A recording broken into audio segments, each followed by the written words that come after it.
Good afternoon and welcome. This is the Senate Capital Investment Committee. It's January 17th, 2017, 4:45. And again, welcome to our audience and certainly welcome to our members.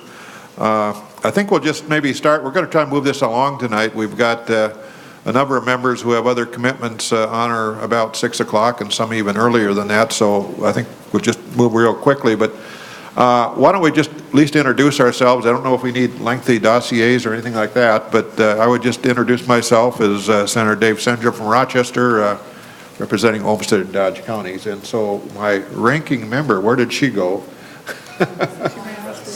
Oh, okay, so I was going to give the ranking member that opportunity, but let's just go down this way and we'll come back around here.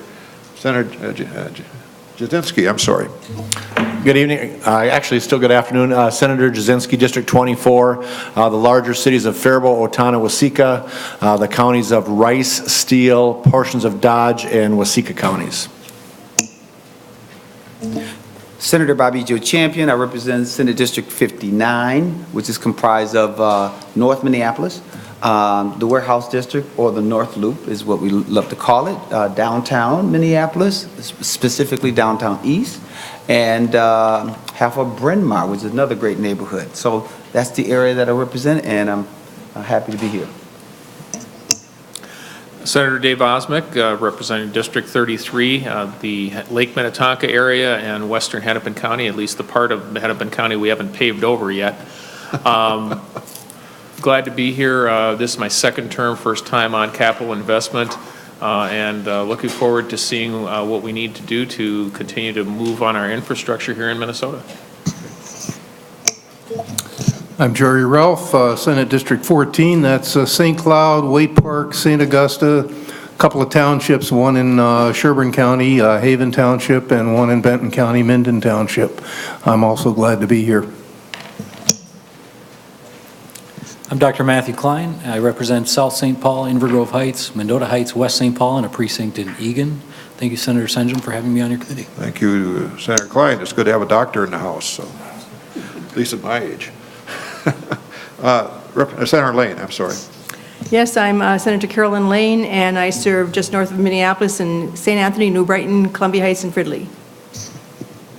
Senator Gary Dames serves Senate District 16, which is Brown County, Redwood County, Lyon County, Yellow Medicine, Lacopar, and part of Renville. Senator Justin Eichhorn from Grand Rapids, serving Itasca, Cass, and Beltrami counties. Scott Newman, my district is west of the metro, about 70 miles. I have all of Sibley County, Meeker County, McLeod County, and a small portion of Wright County. Kent Egan, Senate District 4, which includes Norman County, Clay County, and part of Becker County. The two population centers are Moorhead and Detroit Lakes. So Senator Schoen. Thank you, Senator Schoen from the Cottage Grove, Hastings, Afton, Newport, South St. Paul Park, Newport.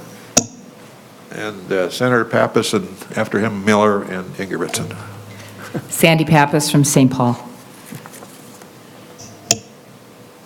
Thank you, Mr. Chair. Jeremy Miller, represent 3 counties in southeastern Minnesota, Winona, Houston, and Fillmore. And last? Oh, sorry, Senator Nelson from Olmsted County, Rochester, Chatfield, Dover, Yoda, and Stewartville. Senator Ingebrigtsen, District 8, encompasses 8 townships in Douglas County and just about all of Otter Tail County. Alexandria, Fergus Falls, Perham. Okay, good. So we're going to move right into the testimony, and that today is largely around the governor's bonding proposal, and later then we'll move into a presentation by MMB that has to do with the bonding process and kind of guidelines associated with this. But Commissioner Frans, do you want to come forward and proceed with your testimony? And it's good to have you here today, as always, and we look forward to your presentation. Good evening, Mr. Chair and members of the committee. Thank you so much for giving me this opportunity. I see the slides are working. Anyway, thank you. It's my first time before this committee this year, and it's always good to be before this committee. I understand we all have some time pressures. What I'm going to do is briefly go through the governor's proposed bonding bill and kind of go through the highlights and any questions you might want to ask. We can go into that. But then the best part of the evening will come when I leave, and Assistant Commissioner Hassemer will come up and describe the bonding process and the capital guidelines. So she'll give you some really good information to work with. But anyway, thank you so much. And as you know, the governor has been a strong advocate of a bonding bill, and the slides are not moving on me, which is, of course, figures. Can someone help me? What I'm going to do is talk a little bit about the overall makeup of the bonding bill at first. The bonding bill the governor recommends is a $1.5 billion general obligation bonding bill. In addition to the GO bonds of $1.5 billion, he is also recommending cash investments and appropriation bonds, trunk highway bonds, and some other financing strategies for a total investment of $1.8 billion. Now, his recommendation will leverage an additional $600 million in federal, local, and private funds that will be contributed to these projects that will get us to really a $2.4 billion investment in Minnesota. We believe that these investments are distributed well across the state of Minnesota. We think that the process that we've come up with will provide about 1/3 of the projects will go to the metro area, a little more than 1/3 will go to greater Minnesota, and about 1/3 of those are statewide programs like local road and bridge improvements at DOT, and also some early childhood facility grants at Department of Human Services. So it's that overall reach that we think is so critical for the state of Minnesota to engage in. And these are the areas of investment that I'm going to talk about today. And with you, and we can ask questions as we go along. So we talk a lot about infrastructure needs, and I think Senator Osmek mentioned that just starting off, is that we do need to take care of the properties that we have. We need to invest in the facilities that we have to make sure that they're safe and they're working efficiently, but we also need to make some investments in some new opportunities as well. But the first category, if you look at the first category, is sustaining infrastructure. And about almost 20%, or $328 million of the governor's recommendations will sustain our state infrastructure across state agencies and facilities around the state where we have a responsibility to take care of what we already have. For example, we have some competitive grants for business development in greater Minnesota and in the metro region where we think it will help businesses fund up to half of the infrastructure cost to have improvements for businesses. These are through deed grants that will provide this opportunity. We also believe that converting the Duluth steam facility and distribution system from steam to hot water will allow the city to change its fuel source from coal to a mix of natural gas and biomass, which will increase energy efficiency and reduce carbon emissions. In the education area, the governor's proposing, again, about 20%, or $346 million, for E-12 and higher education systems across the state to move the state forward. And one of the top ones that we had last year in 2016, and again this year, is the University of Minnesota at Duluth. The Chemistry and the Advanced Materials Laboratory on the Duluth campus and the Health Sciences Facility on the Twin Cities campus are the two projects that we believe position the state to be a leader not only in education and science, but also in medicine, research, and innovation. The total for these two the total for the University of Minnesota is $154 million. We think these are critical for us to move forward in these areas. I personally have had the opportunity to visit both of these sites and look at these opportunities, and they're really quite exciting opportunities. Another area is with some renovations on the campus of the South Central College in North Mankato.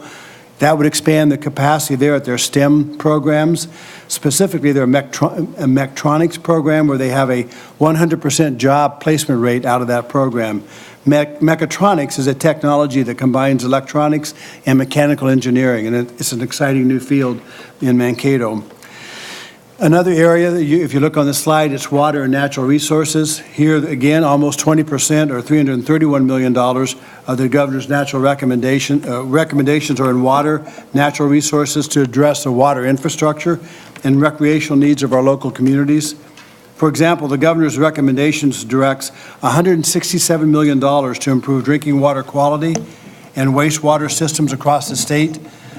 Obviously, most of these funds go through the Public Facilities Authority, which many of you have worked with before, and understand the grants and the low-interest loans that they're able to provide local communities to make significant increases in their water quality. We also want to support restoring the St. Louis River estuary in the Duluth Harbor by cleaning up the contamination from industrial waste. Not only will this project restore the habitat, we believe it will also promote economic development, tourism, and recreation in the region.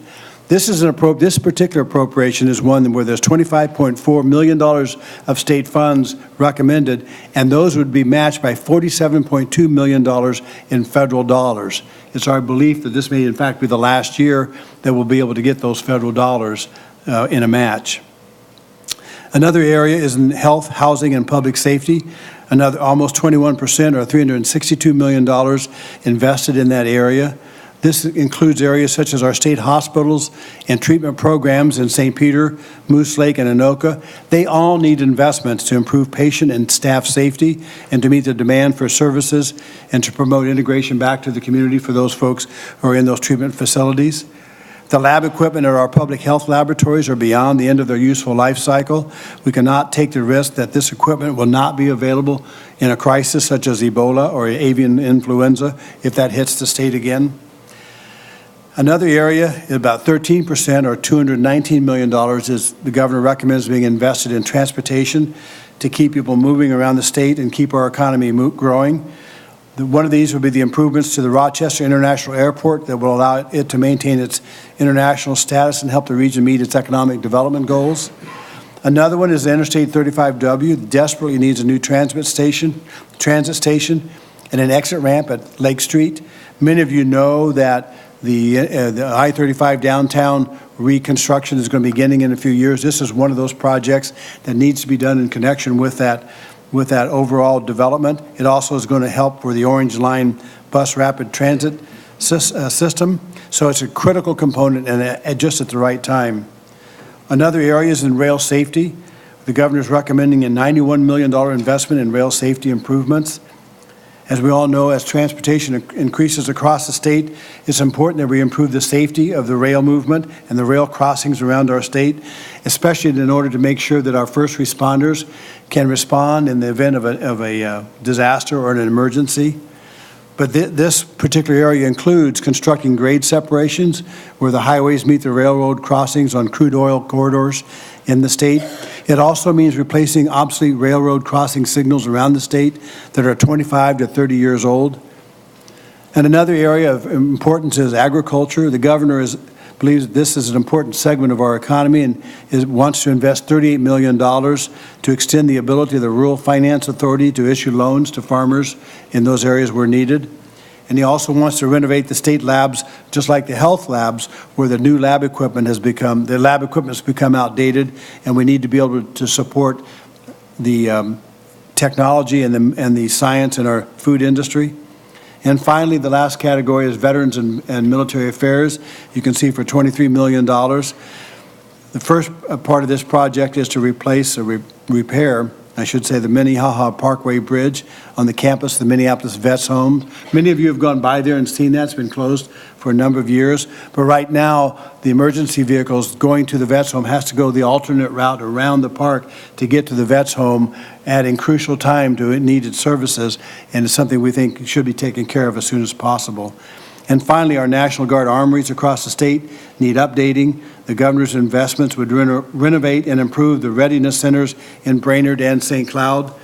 You can just tell by the way that I've talked about these facilities around the state that this is a statewide a bonding project, and we believe that it's really important to continue this process. I know a lot of us worked hard last year on a bonding bill that didn't, in the end, ultimately make it.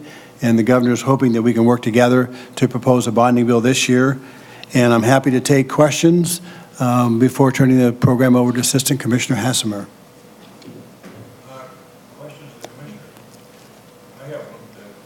Pardon me, I'm sorry. Commissioner, thank you very much, first of all. I just have one question. Maybe it's more of a request. Do you have, you mentioned early on that the bonding funds would be leveraged or against some federal money. I think you said 600. I won't hold you to that. But would your staff have any sort of a listing of the project and the federal component that might come with some of these? Or perhaps we have it and I haven't seen it, but could that be available if we don't have it already? Yeah, Mr. Chair, we can provide that. As I mentioned, the one that I did mention was the Duluth Harbor, the estuary there, where we can leverage 20-some million to get 47 million. But there are some others, and some of the 600 million are some local funds. But what we'll do is put together a chart to show you where the federal funds in particular, but we'll show where all the funds are leveraged. That would be helpful.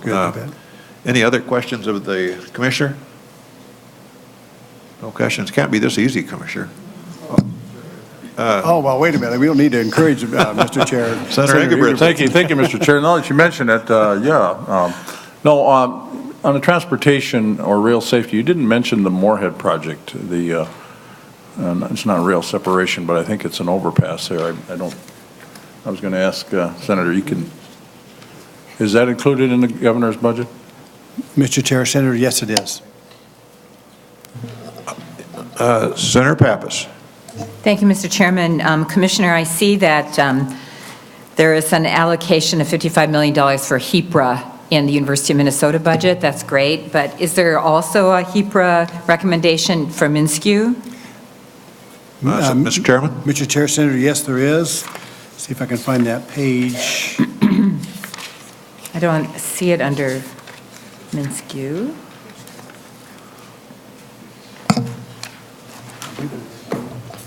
I'm looking at page 13. Mr. Commissioner, I'm told page 12. 12. Go yes, back. It's $80 million. Okay, I see it. Thank you. Yeah. Wonderful. Thank you, It's Senator always Pappas. important, Mr. Chairman, for us to preserve what we have. Absolutely. Other questions? I'll come back to one, Commissioner, and it's on the first page of our listing here. And it talks about visitor and staff parking facilities and $3.5 million for, I believe, the purchase of some land. Is that land available right now for sale? Mr. Chair, we're in negotiations. I think one of the things that's happening right now is in order, the land is certainly sort of on the market and potentially available, but we haven't reached any negotiated agreement on that without legislative authority. But we are concerned about the availability of land nearby to make a new parking structure for this campus. So it is somewhat time sensitive. Yeah, I can understand. Anyone else? Senator Nelson. Oh, thank you, Mr. Chair. Just a little bit more on the parking. We always talk about visitor and staff parking around here, and my experience has been that we always short the public, the visitors, and we end up more on the staff parking. So you might not have it tonight, but at some point I'd like to get a breakdown on how much, what percent, how many spots are for visitors and how many are for staff. And maybe if it turns out like everything else, we would call it staff and a little bit of visitor parking. But I hope we take better care of our visitors. Thank you. Mr. Chair. Senator Newman. Thank you, Mr. Chair. Commissioner, local bridge replacement program, what is indicated here is grants to local governments to provide funding for local bridges and structures on local road systems. Sometimes I've seen the local bridge replacement system get almost completely eaten up by one large bridge program. Is there any such large bridge in this $70 million that is being targeted, or is it indeed going to go to local roads and bridges, including the outstate area? Commissioner Frans? Mr. Chair, Senator, well, certainly at this point, it would be open. There are projects. There are not projects per se listed in this, so it is an open appropriation for local roads and bridges. So that would be the understanding. That would be a competitive process to figure out what should qualify, and it's something that we can certainly discuss, but it hasn't been decided at this point. Okay. Senator Osmek. Thank you, Mr. Chair. Question for you, Commissioner. The governor saw fit to put in on page 26, Interstate 35W interchange with CASA 3. On page 30, he also saw fit to put in Interstate 694 Rice Street interchange. I spent a very large amount of time and effort last year getting near to unanimous support for my Highway 12 safety money, where we are actually having people die because of the current unsafe situation on Highway 12. Could you please, considering there's it's 1.5 whatever billion dollars, could you explain why the governor did not see fit for a stretch of road that is one of the most dangerous in Minnesota? Could you provide an explanation why the governor did not include that project or other safety projects in this proposal? Commissioner Frans. Mr. Chair, Senator, well, certainly the transportation is not a key component of this bonding bill. There were some provisions in here for a certain limited number of transportation items, but the governors will be coming up with proposing a transportation package that will be more inclusive in terms of funding for long-term projects, and certainly including the project you mentioned on Highway 12. So this bonding bill was not designed to encompass all of those transportation projects. The transportation bill will deal more with all those other questions. Senator Osmek? Mr. Chair, but considering the fact that we're spending the amount of money we are on those two projects, which obviously are important to the state of Minnesota, what you're saying is it just wasn't important enough to put in the bonding bill. Is that what I'm reading here? Mr. Chair, Senator, what I'm saying is the governor takes all projects, the safety projects, seriously, and whether they go in the bonding bill or another project doesn't mean they're any less or more important than another one. They're all important, and all the safety projects are important. We've been proposing a bonding project for rail safety and other transportation bills for several years now, Senator. One final comment, Mr. Chair, just a comment that I would strongly suggest that the governor reconsider that position. The legislature very strongly said in the last legislative session that Highway 12 and a number of other priorities, but in particular the Highway 12 corridor was a priority, and I will tell you up front that if that is not part of his proposal, I would not vote for this package under any circumstances. Thank you. Anyone else? Senator Jasinski. I would just echo Senator's thoughts on Highway 14 as well in District 24. I think that's been on several plans and continues to be pushed down the road, so I would echo Senator Osmek's thoughts on Highway 14 as well. Others? Senator Pappas? I'm sorry. Thank you, Mr. Chairman. Just back to Senator Nelson's comments on parking. Just a little anecdotal story. I had 5 citizens in my office today who somehow it came up where they'd parked, and it turns out that they parked in a staff parking lot and tried to figure out how to pay and what the proper way to enter, exit was. And so my staff called, whoever she called, and they said, well, they could get ticketed. So hopefully not towed. So we just had a really fast meeting so that they could run back to their cars and not be ticketed. So I often wondered where the public parks. I mean, you know, we have pretty expensive parking spots in the ramp. I often take the light rail here. I run into Senator Senjum occasionally, give him a hard time about he should take the light rail too, because it's a lot easier than finding parking. Senator Pappas, I have once. I know, once. Anyone else? Anyone else? Okay, well, Commissioner, thank you very much for coming forward today and presenting the governor's proposal. We look forward to, continuing to work on it, and do appreciate you being here today. Thanks so much. Members.